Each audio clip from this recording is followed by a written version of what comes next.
What is the liability of an auditor while the test checking? So here you cannot say that just अगर हमने test check कर लिया, so it does not reduces the liability of an auditor. The liability of the auditor remains the same.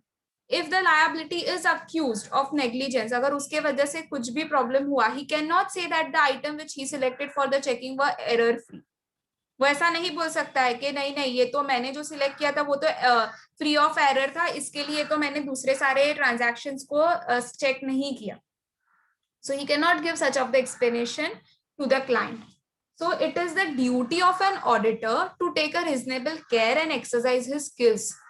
ठीक है, अभी ये duty auditor की आ गई है कि उसको प्रॉपरली केयर के साथ, see because he will be having his past experience as well with him, उसके पास उसकी skills होगी तो he should exercise his skills as well. He used to use his experience during an audit.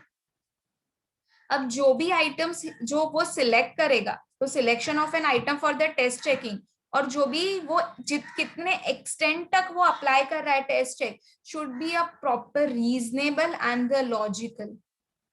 अगर see expenses में भी there will be a an number of the transactions. Say for example आपने printing and stationery के ऊपर कुछ expense किया होगा, आपने पोस्टेज एंड टेलीग्राम पर किया होगा, then you must have paid the carriage outward का charges, then you must have paid the commission to the sales person. तो इसमें भी एक्सपेंसेस में भी बहुत सारी वेराइटीज होगी, तो ऐसा नहीं कि उसने सिर्फ कोई एक वेराइटी सिलेक्ट कर दिया और दूसरे पे टेस्ट ट्रैक अप्लाई कर दिया. No, at least if he is looking तो he need to take it, he need to sort the end check the different types of the transactions. Expenses में भी उसको अपना reasonable and the logical thinking apply करके he needs to select the extent of the this test checking. अगर उसको ऐसा लग रहा है कि इनिशियल स्टेज पर ही बहुत सारे एरर्स मिल रहे, तो he should start checking the transactions in the depth.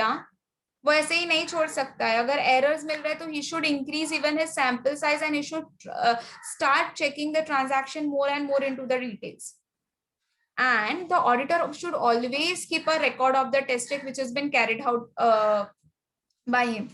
कभी अगर आगे जाके अगर कुछ उसको डिफेंड करना होगा तो एटलीस्ट वो बता सकता है कि this all my the details are, मैंने यहाँ पर टेस्ट चेकिंग अप्लाई किया है, ये सारी मेरी एरियाज है.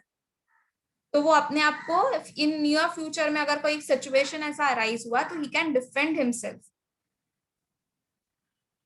एंड उसके ऊपर से हम एक फिर कंक्लूजन ड्रॉ कर सकते हैं. तो अगर फ्यूचर में ऐसा कुछ हो रहा है तो it will be even helpful if the auditor has kept the record for it.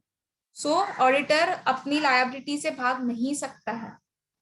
Even if he is applying the test checking, even if it is legal, he cannot, run away from his liability.